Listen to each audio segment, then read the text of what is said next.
Na Floresta Sombria, em lembrança do passado da Terra de Tsutinliu, construir um plano inescrutável é a essência do projeto Barreiras.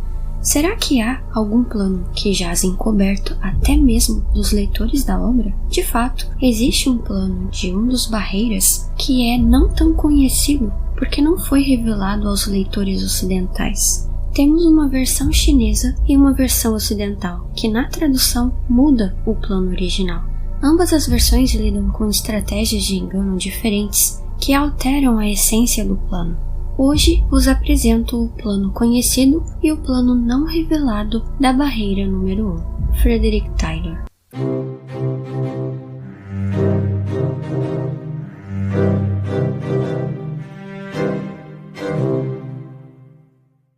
Frederick Tyler é o primeiro a ser nomeado Barreira. É um ex-secretário de defesa dos Estados Unidos, com grande destaque mundial pelas suas estratégias de defesa, suas ações bravias e o seu espírito dinâmico. Tyler tinha uma tese de que incrementos na tecnologia anulavam a vantagem de populações maiores e com mais recursos, porque certas tecnologias, como o poder nuclear, por exemplo, poderiam conferir a uma população pequena a capacidade de ameaçar populações enormes. Como barreira, depois de designar departamentos de pessoas, Tyler faz o seu primeiro pedido.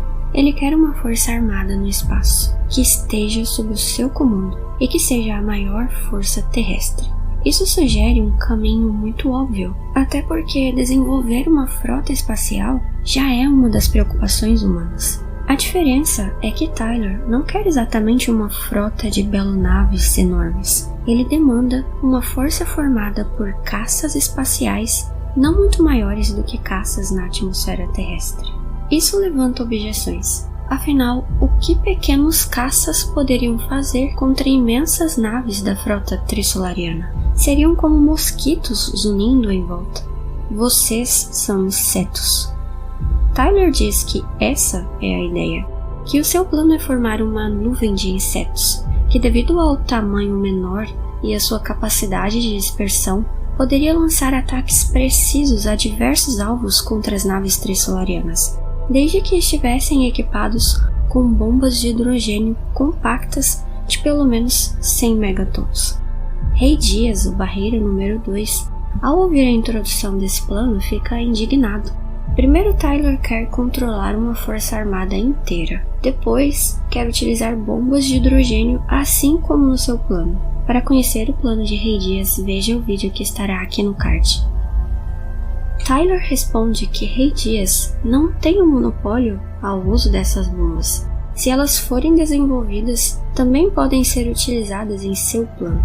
E sobre ser uma cópia do plano de Rei Dias, ele ironiza: se o plano de um Barreira pode ser copiado, ele ainda é um Barreira?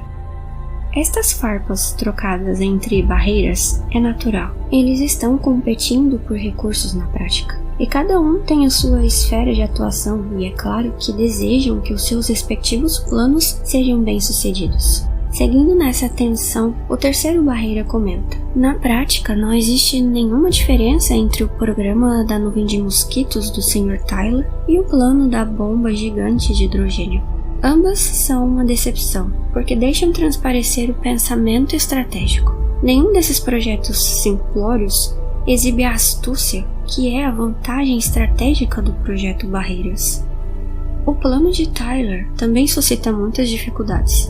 Como produzir uma frota imensa de caças que possam se movimentar e ser manobráveis no espaço sem atmosfera? Na Terra, o formato dos caças é elaborado para ter o maior desempenho dos princípios aerodinâmicos, devido à presença do ar, com a diferença de pressão, a força de sustentação, o arrasto, contribuindo para formar mecanismos que tornem a aeronave manobrável, controlável.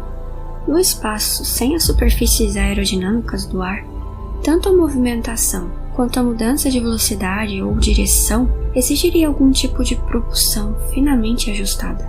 Temos um exemplo de um modelo um pouco mais realista que os que aparecem em outras ficções científicas na série Babylon 5. Seria necessário criar um modelo de caça totalmente novo, talvez desenvolver novas tecnologias de propulsão, porque a propulsão química atual requer uma quantidade enorme de combustível armazenado, de modo que o caça não poderia ser pequeno. O alcance de um caça e a sua velocidade também ficariam limitados por estas questões técnicas. Além de que, um único piloto estaria exposto a condições extremas no espaço, sem muita margem para manter a sua vida estável.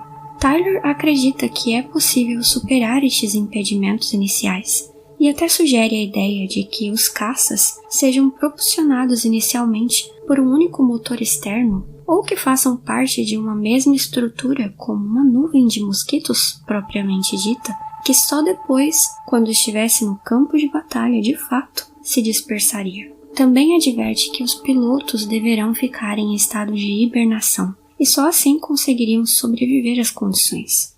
E seria por isso que ele, Tyler, precisaria manter o controle da frota. Mas por que não enviar apenas mísseis? Por que são necessários humanos? Tyler argumenta que, devido ao travamento dos sófilos, a humanidade sempre estará bloqueada do avanço do conhecimento da física de base, que permitiria o progresso na computação quântica e, por sua vez, aperfeiçoaria a tecnologia baseada em inteligência artificial. Por isso, os humanos, com a sua imprevisibilidade e capacidade de manobra, seriam importantes. Mas Tyler admite, a maior dificuldade do plano seria justamente encontrar humanos dispostos a uma missão tão arriscada, praticamente fatal. Tyler tenta iniciar o recrutamento do seu seleto esquadrão no Japão, mas não tem tanta sorte. O delicado não é a história, mas sua proposta de recriar as unidades de ataque kamikaze. Por que o senhor não sugere isso nos Estados Unidos ou em algum outro lugar? Os japoneses são os únicos que podem morrer pelo dever e os demais povos do mundo. Tyler pensou que ali no Japão seria o melhor ponto de partida pelo histórico de demonstração de sacrifício japonês, mas ele não pretendia que toda a força viesse de um único país. Tyler também foi à China e, no que parecia ser uma tentativa desesperada, até se reuniu com terroristas no Afeganistão. Mas a cada recusa, ele se via diante de um fatídico cenário, onde os homens já não tinham o moral, um espírito de abnegação, como em tempos antigos, uma renúncia por uma causa maior, a capacidade de dar a própria vida por honra, glória, por uma missão de valor incomensurável. Mas por que Tyler parecia tão interessado em encontrar homens dispostos a morrer? Seria apenas pela natureza de alto risco do seu plano na batalha do fim dos tempos? Ou haveria uma razão oculta? Tyler faz mais um pedido. Quer conduzir estudos próprios em alguns corpos do sistema solar, como Europa, Ceres e alguns cometas. Depois comenta que é importante que os governos não tentem exterminar os membros da organização Terra Trissolaris, porque se o fizessem, a humanidade perderia a sua única fonte de contato com os Trissolarianos. Mas ele garante que isso é só uma recomendação e não tem nada a ver com o seu plano. Tyler se lembra que há algo que precisa resolver. Ele tem medo de que acabe falando enquanto dorme. Precisa de um médico para lhe ajudar com isso, mas não é necessário. O destruidor de barreiras de Tyler, no ano 8 da crise, apresenta a sua real intenção.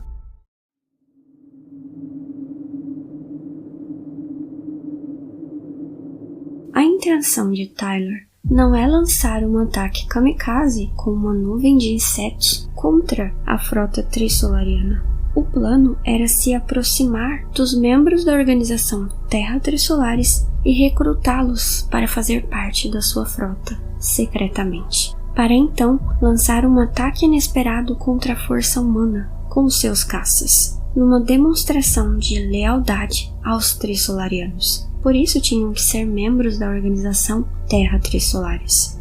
O curioso pedido de estudar corpos no sistema solar, como Europa, por exemplo, é o que entregou a intenção verdadeira ao destruidor de barreiras de codinome Von Neumann. Água. Estes corpos teriam valiosas reservas de água.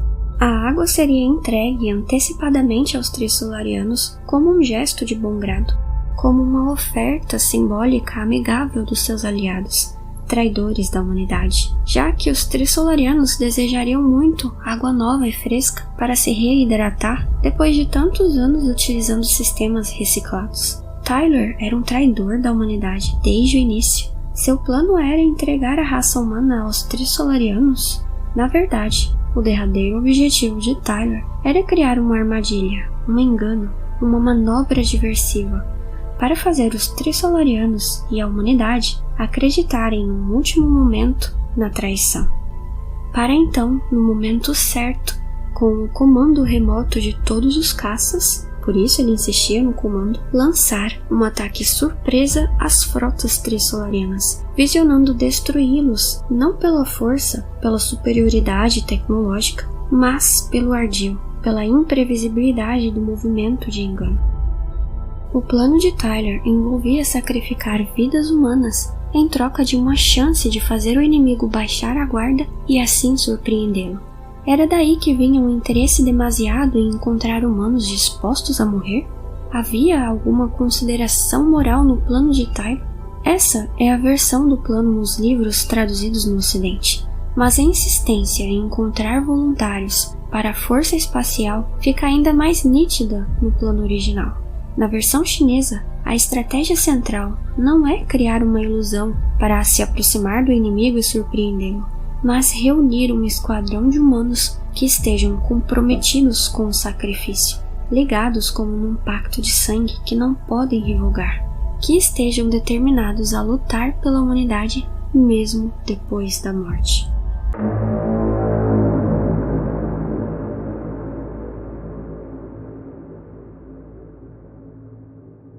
O que significa essa frase que se repete no livro? No plano original, o plano não revelado, Tyler não precisará de água, nem das bombas de hidrogênio.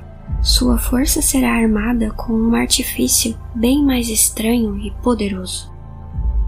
Um fenômeno atmosférico tão raro que até hoje não foi estudado o suficiente para que tenhamos um modelo único consolidado que explique satisfatoriamente a sua existência. Há registros da sua aparição em diferentes épocas, e por um tempo acreditou-se que poderia ser apenas um mito.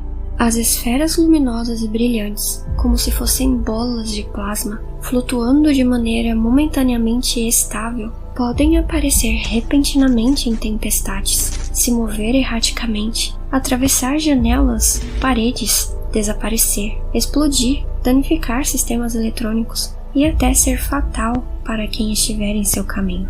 O seu rastro fugaz gera fascínio na humanidade, como se fosse parte de uma dança etérea, resplandecente, porém traiçoeira. E é por isso que a história é alterada no Ocidente, porque na versão original, Cixin Liu usa como apoio uma história que desenvolveu em um outro livro seu, Ball Lightning, em que ele elabora um cenário fictício de aplicação desse fenômeno estranho como arma. No Ocidente, esse livro ainda não havia sido traduzido quando Três Corpos ganhou notoriedade. Por isso, junto ao tradutor, ele preferiu alterar o plano de Tyler para não confundir o público estrangeiro. Um piloto em um caça controlando uma Ball Lightning seria como um vagalume no espaço. O objetivo real do plano era gerar tantas Ball Lightning quanto possível, a ponto de causar um golpe devastador entre a frota humana, com uma luz vibrante surgindo da macrofusão, se assemelhando a vários sóis azuis, que reduziria a frota terrestre principal a cinzas. Mas aqui vem o ponto crucial do plano, que faz parte da ficção científica desenvolvida em Ball Lightning. Na ficção, este fenômeno bizarro, incompreensível, refletiria um estado quântico da matéria em um nível macroscópico. As estranhezas inerentes da sua natureza seriam evidência desse estado quântico. A interpretação de muitos mundos gerados a partir do colapso da função de onda poderia tomar espaço. Tyler acreditava que todos os soldados humanos, ao serem unidos nesse evento, manifestariam as mesmas propriedades quânticas ligadas ao fenômeno. Seriam, portanto, invencíveis, porque não estariam nem vivos e nem mortos.